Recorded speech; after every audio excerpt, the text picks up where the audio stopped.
Coming up next, a bonus episode on what makes a good book.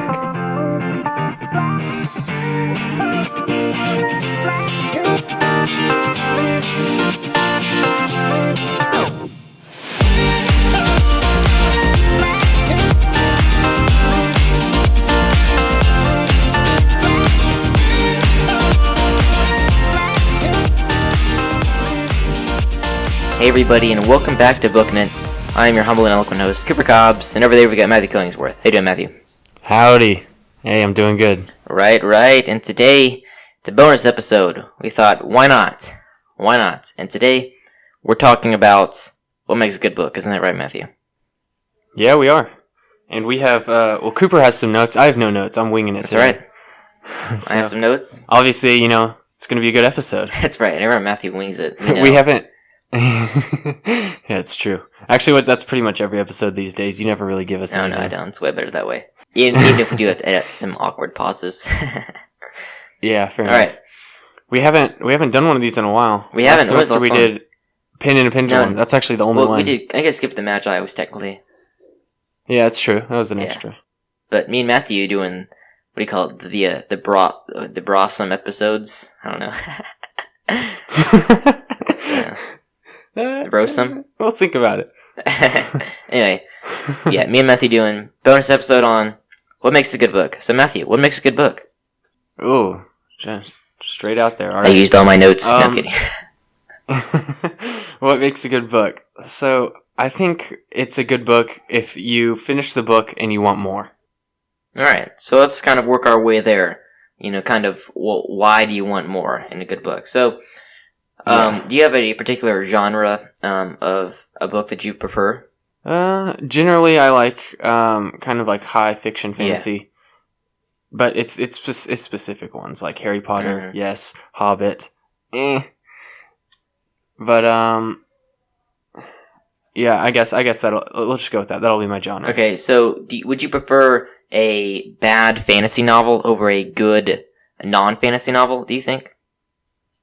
No, not necessarily. Definitely not. So you think that you would take kind of a better, maybe, just normal fiction over a bad fantasy novel because you enjoy the quality, you enjoy the good book rather than just the thrill of a genre? Yeah, definitely. Yeah, I think I'm the same way too. I'm not hooked on a genre. I like a lot of different books from a lot of different genres. So, but yeah, I guess, I don't know. I'll have to think about that more sometime. About, like, which genre has, like, I guess the most of my favorite books in it. Because my favorite book it's a fiction book, but it's kind of, it's The River, so it's, I don't know. Yeah, I think it's fiction. Definitely not fantasy. Yeah. Yeah, I agree. I think that some of my favorite books aren't fantasy, but most of my favorite books are fantasy. Not the top couple, but I agree. I definitely would prefer, because, I'm a Christian homeschooler, and I prefer a good book over a, bad genre book. But I think that's definitely more recent. If you had asked me, 5 years ago or so, I probably would have said bad fantasy novel, or I would have. Oh yeah, definitely. Maybe I wouldn't have said that, but I maybe would have read like that or acted like that. Yeah. No, I think you would have said that. I think that was deserved. Okay, so do you prefer a novel? Do you like short stories? Do you like nonfiction? What's your favorite kind of type of novel? Well, yeah, I like novels. But still, we're not really there yet. I don't think that really has the most effect on whether I like it or not.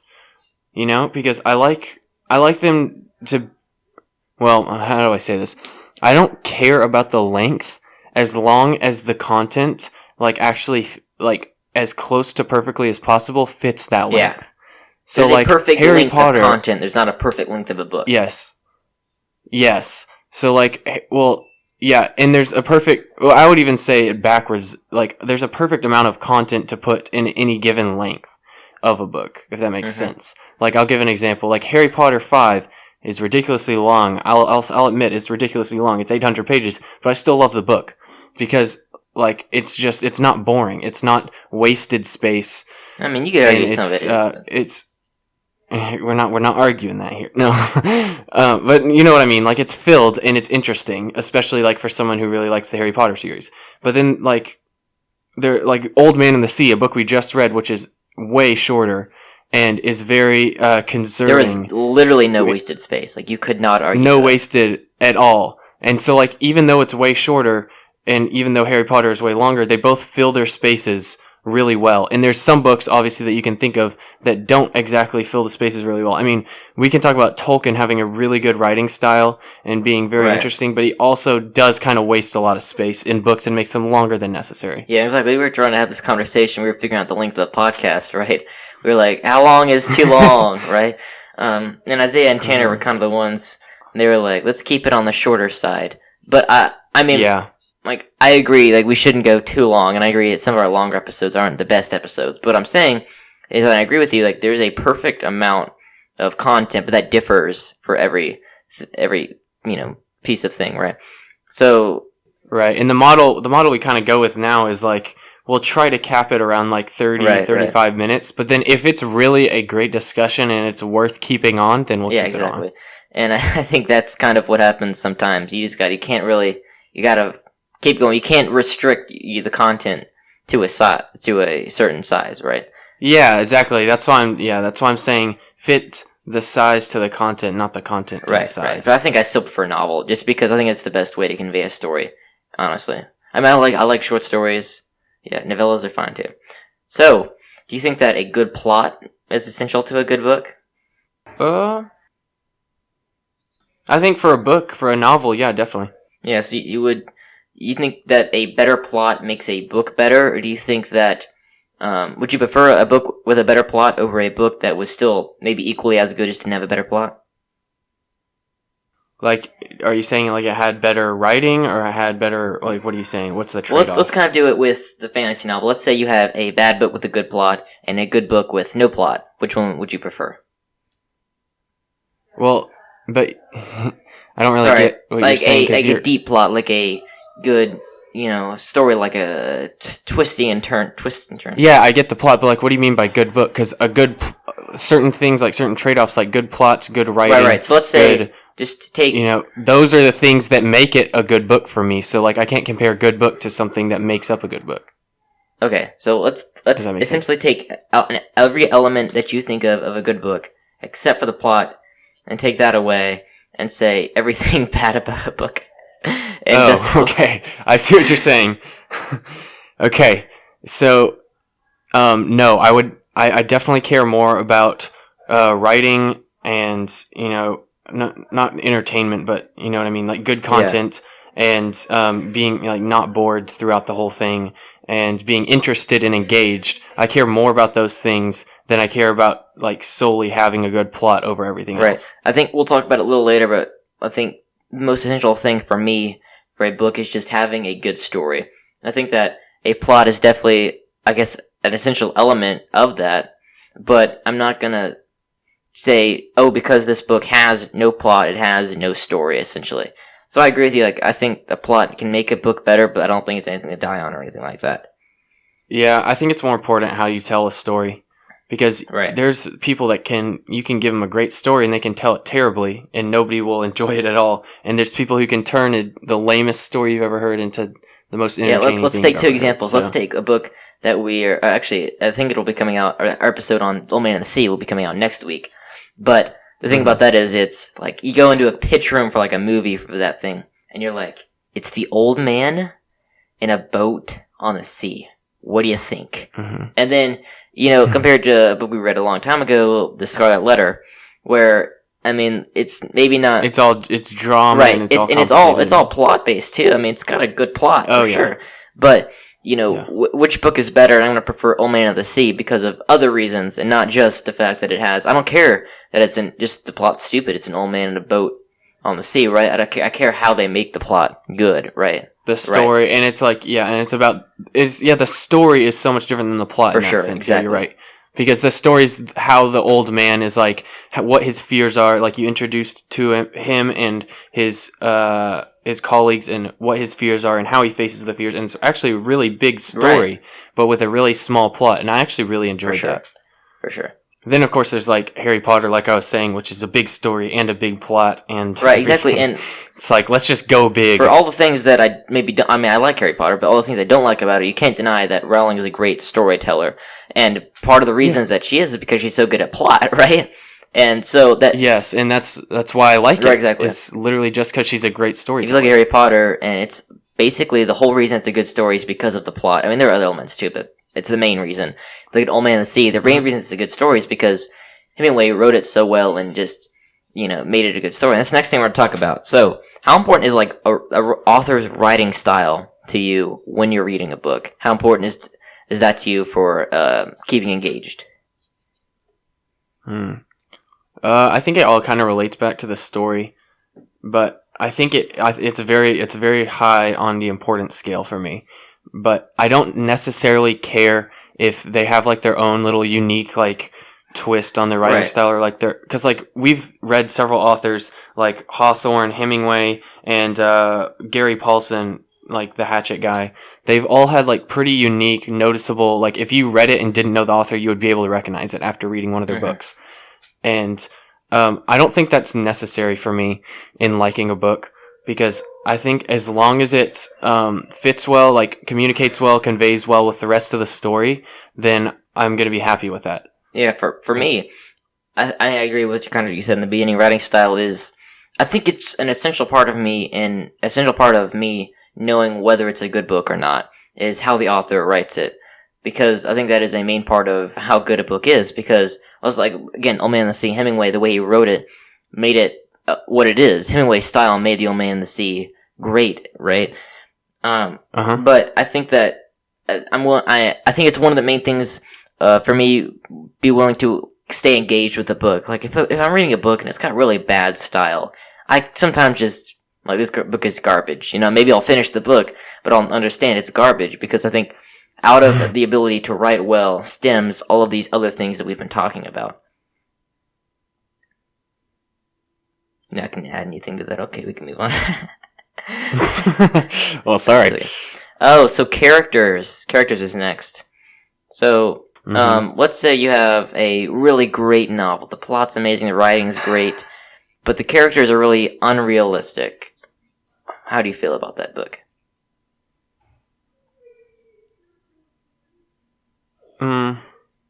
Well, it depends. Now that we've talked about the story and like the content of it, I'm gonna keep going back to that on every single question. But if they fit the story, and if they're not unnecessary. Hold on, what am I trying to say here? This is going to be an awkward silence for a second. Good. Can you ask the question again? Yeah, so how essential are good characters to you in a good book? Let's say you have a amazing book, the plot's great, the writing style is amazing, and then the characters are really just unrealistic and terrible. How do you feel about that? Right, yeah, I remember what I was going to say. So, if they fit the story well, then I'm good with it, because if they fit the story, like, say, it's like a high fantasy novel, and so it's obviously, like, then you want unrealistic characters because you're kind of in awe the whole time reading it, and you're engaged. You want to kind of transplant yourself in those characters. Or exactly, you're like... observe the world. It's like when you're watching Peter Pan, and you're like, that's just a dude just like me, and he can fly. Right. And you just imagine yourself flying. It's like, that's when I want it to be like completely unrealistic and like almost like exaggerated or whatever. But if it's supposed to be a realistic story and the characters are very unrealistic, then I don't like that. Yeah. So I think a lot of times when you get caught up in... Well, actually, hold on. We're talking about... I know we're talking about books here, but I just thought of like the Avengers and how they do try to like place it in Earth, right. And like a lot of stuff is the same, but they are like obviously very like they're superheroes, so they're like way different and they're kind of misplaced characters. I do like it in that circumstance, just to clarify. Right. It's just like if it's really supposed to be like, because that's supposed to be fun superhero movies. But even the Avengers compared to like the DC movies, they're supposed to be more realistic. They're supposed to say you can easily put your face, or more easily than the DC, put your face on Captain America or Iron Man or something like that. Right, because they use real places, real locations, like real monuments, and also all that like stuff. So. More realistic characters as well, not like the gods among us, more like the strongest men among us kind of thing. Yeah. So yeah, I mean, I agree with you. I think that a lot of times, I think that I'm willing to stay with you if you have bland characters rather than unrealistic characters. Because I think that, let me go back to like Star Wars. The characters are good. I like the characters, but they're not too deep, I guess you could say. Because it's a little bit harder with a movie too, right? And exactly. But like Luke Skywalker, you're supposed to be able to put your face on Luke Skywalker's face. Like, I could be a Luke Skywalker. And then also you're supposed to be observing the world, and that's the one thing. Those glorious Hobbit episodes we did. We said, kind of pointed out that Tolkien didn't exactly have great character development. It was really bland, but it wasn't. They weren't unrealistic characters. They were really realistic characters. They just weren't as well, I guess, deep characters, right? I mean, developed. Right. You're gonna have Bilbo like wishing he was by the fire, the dwarves doing something stupid, and I think that's great, but it's not deep, incredible, characters. Deep. You're not getting psychologically deep inside those characters, exactly. No, you're not. So let's break it down a little bit more. Let's talk about kind of the protagonist versus the villain. Let's start with the villain. So, in your mind, what makes a good villain, and how essential is that to a good story? I think a backstory makes a good villain. Oh, yeah? In what way? Personally, I like creative backstories when they, twist it or like change it up a little bit. Because everybody can think of the basic bad guy story that's in probably like 95% of all, stories. And, the basic background story for a bad guy is like something tragic happened to him in the past. Right. And he just wants revenge. Like literally, it's everything. In everything. Yeah. Which, I mean, a lot of people do it well, obviously. Right. But I like the change-ups. Yeah, and I think that, for me, every villain has to have two things. Number one, how do they become evil? Number two, how were they defeated? If they were supposed to be so powerful it seemed like nobody could overcome them, why were they defeated? And I think this is kind of... Because the good guy had to win. Right, exactly. But exactly. That's the kind of thing you end with the villains. You have to be realistic without having a Deus Ex Machina, right? So that's kind of my problem with a little bit of Voldemort and Harry Potter. And I guess a little bit of spoiler alert, but not too much because I'm just talking about his beginning. But here we go. Kind of in Voldemort's beginning, you don't really know... Well, I guess you don't really know how he turned bad. He was just kind of always bad.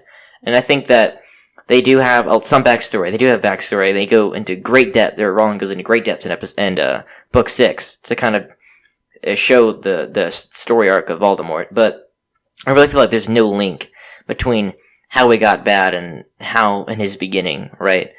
And then he had some parenting issues. Yeah, exactly. That was, I don't know. There was a lot of. I think there was some good stuff for Voldemort, and I think she just couldn't quite tie it all together. It was stereotypical. I'll give you that.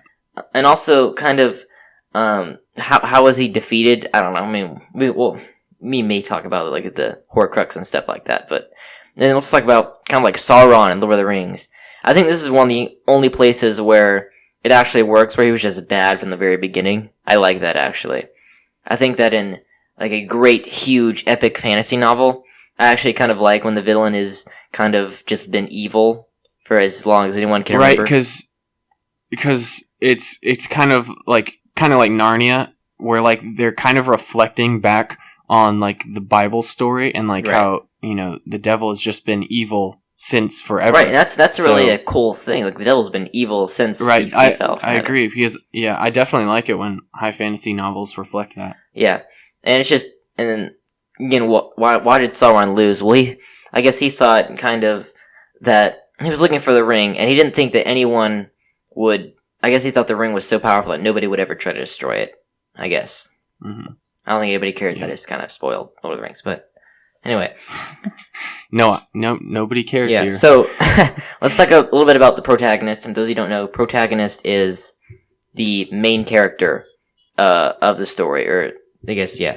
And no, we are not talking about the protagonist, as in the main character in Tenet, who never gets a name and is simply called the protagonist the whole time. Garbage. Yeah, that's right. But so we're talking. So my mom, every time, it's her homeschool mom thing. She always asks whenever I finish a book, like, who was the main character and what did he want, essentially. So, what makes a good protagonist story arc to you? What is essential in writing a good main character for your story? Well, I think kind of like your mom's question implies, they have to, like, first of all, you have to define who they are and, give like a chapter or a few chapters, depending on how long your story is going to be. You got to give time devoted to like introducing them. And so like the reader gets to know them, not too much time, but the right amount. And then they have to have a purpose. They have to have something that they do want. Right. Which is like the other question that you said. So I think, I'm going to give it to your mom. Those are actually pretty good questions. Yeah. Not that she necessarily needs to ask them to you every time you read the book, but like those are good questions. Yeah, I agree. I think that really is kind of what defines the protagonist. Like, why is he doing what he's doing in the book? Yeah. Right. Because like if there's one thing that you clearly define, like they are after, their kind of self-made purpose in life is this thing, then that you kind of get to know them so much better that you like can tell why they make the little decisions that they make throughout the course of the whole novel. Alright, so next let's talk about dialogue. So, how important to you is dialogue in a story? See, before we read Hatchet, I probably would have said pretty darn important. Because I like to. Well, let's not talk about like characters. dialogue versus no dialogue. Let's talk about like dialogue versus bad dialogue. Okay. Oh, how important is good dialogue? Yeah. Well, yeah, I definitely would rather them have good dialogue. I'm sorry. That's my bad. You were like, how important is dialogue? Well, I mean, I guess it's kind of important. If you're gonna have dialogue, let's make it good, okay, author? Yeah, exactly. But like, how important is it to you in a good book? Will you drop the book if you think it's bad dialogue or something like that? I'm trying to think. I think it's still pretty important. Yeah. Why? Especially if you're going to have a bunch of different characters like intermingling with each other and like talking and a lot of that. Then I think, it doesn't all have to be like outstanding, crazy, like memorable dialogue, but I like there to be some good quotes that you can laugh at, like different quotes that you'll laugh at, different ones that you'll kind of like not cry, but like if you were Cooper that you would cry at, and I don't cry. Different emotions in the dialogue. That's not true. He cries. It's not true. Yeah, I honestly, that's one of the things that's so great about Tolkien. Literally, I think that there is never. I always argue this whenever me and Matthew do like a Gandalf versus Dumbledore debate. That Tolkien is probably one of the best authors ever at just one-liners or like great piece of dialogue. That's fair. Like Gandalf will just drop a nugget of wisdom, or as long as it's memorable, and it's just amazing. Shoot us some examples. All we have to decide is what to do with the time that is given us. I will not say, "Do not weep, for not all tears are evil." Not all those who wander are lost. Just some examples of like great one-liners, and like bajillions of others. I like that last one. Yeah, exactly. Yeah. But yeah, I agree. I think dialogue is essential. I think good dialogue is great. But I think there are also like some elements to it. I think I watched N.D. Wilson's like writing videos. N.D. Wilson is, and one thing he says is really your characters can't quite talk like they talk in real life. Like if you notice, I've been saying like, and this entire conversation, and you can't really have that in the book, right? But yeah, and you also like characters have to respond to one. Like I never go, "Hey Matthew, do you want to hear about my Thursday?" And he's like, "I would love to hear about your Thursday." You're telling me about your Thursday while I'm telling you about my Thursday at the same time. Was the example he used, and so. But I think that good dialogue is essential because I think that it defines the flow of the book. I think that also a lot of times comes with great writing style. If you have a great writing style, then you're not good dialogue. But if you have bad writing style, then a lot of times it means you're bad at dialogue. But honestly, I think that the people who write the best dialogue, sometimes they aren't quite the most realistic. I guess they're the best at making it seem realistic while making it better than what you and me would say, I guess. Because, I don't drop great one-liners around you all the time, do I? No, definitely not. Yeah, for sure not. I'm joking. But if I had time to write out a book, I probably could come up with some decent ones. Yeah, you could come up with And I also think it's essential to a book because I think great dialogue makes a book stand out. If you look at the fantasy genre, people read fantasy because they want to escape. It's escapism. They want to live in the world for a while.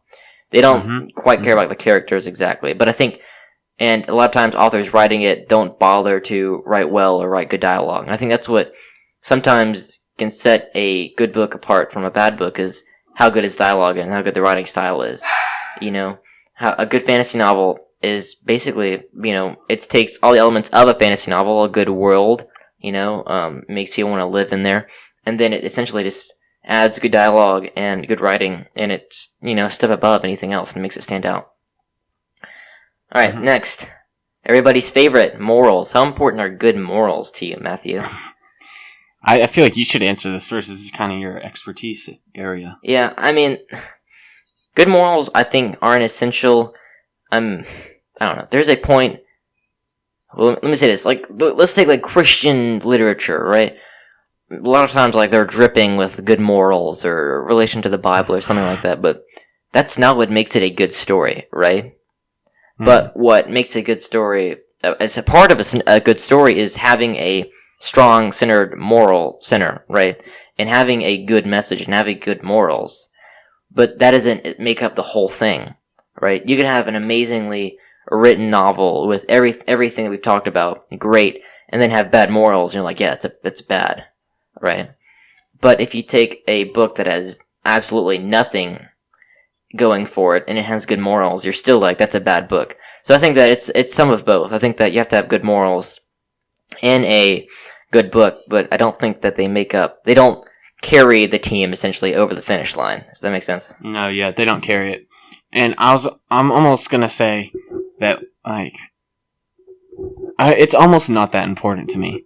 Because like you were saying, especially for like a lot of Hey Matthew, let's be clear though, we don't watch bad things, we don't read bad moral things though. Yeah, no, of course not. No, I'm just saying, like, in a book, it's not the most important. It's not the deciding factor. Yeah, because like you were saying, like, it's all about, like, when people read fantasy, they just want to escape. Like, they want to be in that world. So, like, you don't really read a book, so, like, you don't really read a high fantasy book so that you can be in the world to learn about, like, something you should change in your own life. That's not why you read it. Like, you read it to be, you know, entertained. You read it to be in the world. If that makes sense. So, in that sense, I don't think, like, yes, it's good to have a good moral, and you definitely don't want to have a bad moral. Right. If you're going to have a moral, have a good one. But, yeah, you know, it's not the deciding factor. Yeah. Alright, so I think this is kind of our last point. Let's try and tie it in with the overall just good story. So, you said, essentially, what makes a good book is, at the end, it leaves you wanting more. So let's talk about the ending of a book. What makes a good ending, and what is its importance to the book as a whole? Well, if the ending, it's kind of like if the ending kind of leaves you imagining, and if the ending doesn't completely wrap up everything. Oh, okay, this is really confusing. There's a couple of different endings that I would accept, like several different ones. So one, if it leaves you wanting more, I'll give the Wingfeather Saga as an example of this. Like, right at the end, there's kind of a plot twist when they might figure out a way to bring Janner back to life. And so, like, then they go and, like, you never hear what happens, and then it leaves you wondering, and you're like, oh, I do want more. Wow, that's a good story. I want more. And then there's ones that wrap it up all together so perfectly and just, like, completely tie it in a nice bow. And, like, when it seems kind of complex or all over the place throughout the whole book, and then it just all comes together, like, right at the last few chapters, then I think that's always pretty satisfying. And I'll look back on that, and, like, honestly, yeah, I kind of like that. I kind of like that style of an ending a lot. And that makes me really, like, look back on the whole thing and think it was a good book. Like Harry Potter, for example. Like, because there's so many different, you know, how do I even say this? Like, connections between everything throughout the whole series. And then at the end, you finally understand everything. And you look back and you're like, all those things that I was, you know, wondering about and I spent so much time thinking about now make sense. Right. And so, like, it's kind of satisfying. And then it also makes you want to go back and read it again if it's like that, because you want to get it from the different perspective. And it's like, I know we're supposed to be talking about books, but like WandaVision was kind of, there was a lot of different things, especially in the first few episodes, that you were like kind of confused about, and you were like, what is going on? Right, if I ever watch that again, it's going to be because I want to see all the clues. Yeah, exactly. But then that's why you want to watch it again. Right. It's because you're like, well, I want to go see all the things that I now understand, see if I can catch more. Exactly. Yeah, I think that a good ending is essential to having a good story, because I think a lot of times the moment it hits you, like, wow, this is a great story, that's the ending of something, right? And again, tying all the loose threads or doing something like that. So, like, you talked about, like, you have the cliffhanger, then you have, like, the resolution. But I think that if you leave us with a cliffhanger, you have to, like, resolve the bigger problem and then have a cliffhanger. Yeah, it has to be a smaller plot exactly. twist. Yeah, kind of like, obviously. I don't know, have you seen Master and Commander? Russell Crowe? Uh-uh. Well, so they kind of do, it's like a big, he's part of the British Navy, and they're fighting this French ship, whatever. They finally capture the French ship, and it's all resolved. Then at the end, they realized, oh wait, the captain of the ship got away. And so then they're chasing the ship again, essentially. So it's a plot, it's a cliffhanger, but they resolve the bigger issue. But I think when I say it should leave you wanting more, I mean, not that they did, like, lived on a cliffhanger and you want to find out what happens next because you're so mad at it. Well, that's what you would do if you're, like, writing a multiple book right, series. exactly. But at the end of a series, at the end of a book, you really just want to end it well. But in doing so, your fans are, like, angry that they had to leave the world. Right, that's what I mean. Yeah, exactly. Make it memorable. Exactly. But I think that ending is... Yeah, like Isaiah's, like, all caps, exclamation point text to you after he finished Wingfeather Saga. Yeah, exactly. It's like, nah. But in a way, he was satisfied, but he wanted to know more. Exactly, right. We just had to draw the satisfaction out. Exactly. Right. So I think, kind of, summary of our thoughts, I think some of the most important things we can agree is just having a good story. That's probably the most essential thing to having a good book. But under that, there's a lot of things like having a good writing style and having a good plot and stuff like that, right? Yeah, definitely how you tell the story. Right. That's how I'd sum it up. Having a good story and communicating the story. Exactly. Well. All right. Well, should we do donor shoutouts on this, or are we doing that? No? Yes. Okay, we should. All right. I'm going to give the name of the donor, and you're going to say a good book that you think this character would like. Okay? Or this donor would like. Not character. Harry Potter 1, Harry Potter 2. No, I'm kidding. I'm not even laughing. Oh, you didn't I didn't deserve a laugh. Sorry. Yeah. All right. Nana. To Kill a Mockingbird. Nice. Van Pappy and Wayla. I'm going to run out of books really fast. Yeah, that's yours. We're trading off here. We are? Okay. Do you have it in front of you? You want to shout them out? I thought you just... Yeah, Van Pappy and Wayla. Let's do, The Old Man of the Sea. We're just gonna do... Okay. Alright, next. Oh, Isaiah's grandparents? Isaiah's grandparents, Tom Sawyer. Isaiah's uncle, Sebi. He can be, The Hobbit. Alright? Not a huge honor. Hobbit's a great book. I don't care what you say. Alright, Mr. Mike and Miss Laura. Mr. Mike and Miss Laura. The Bronze Bow. Oh, yeah, for sure. Alright. For you, Cooper, Aunt Jenny and Uncle Sam. Let's see. They can be A Tale of Two Cities. Never read it, but heard good things. You can have Isaiah's cousins, Moses and Zara. Little Women. Ooh, nice. Oh, Isaiah. I mean, not Isaiah. What are you... Cooper, you get the last one, Chris Hagedorn. What a legend. I have to give this guy a good book. You know what? Yeah. Let's do it. Lord of the Rings. If you want a donor shout out, please go to patreon.com/bookinet, donate $5 or more. Yeah, I'm sure they want one of those donor If you can't do that, make sure you give us a 5-star rating and review on your favorite podcasting app. And please until next time, keep on booking it.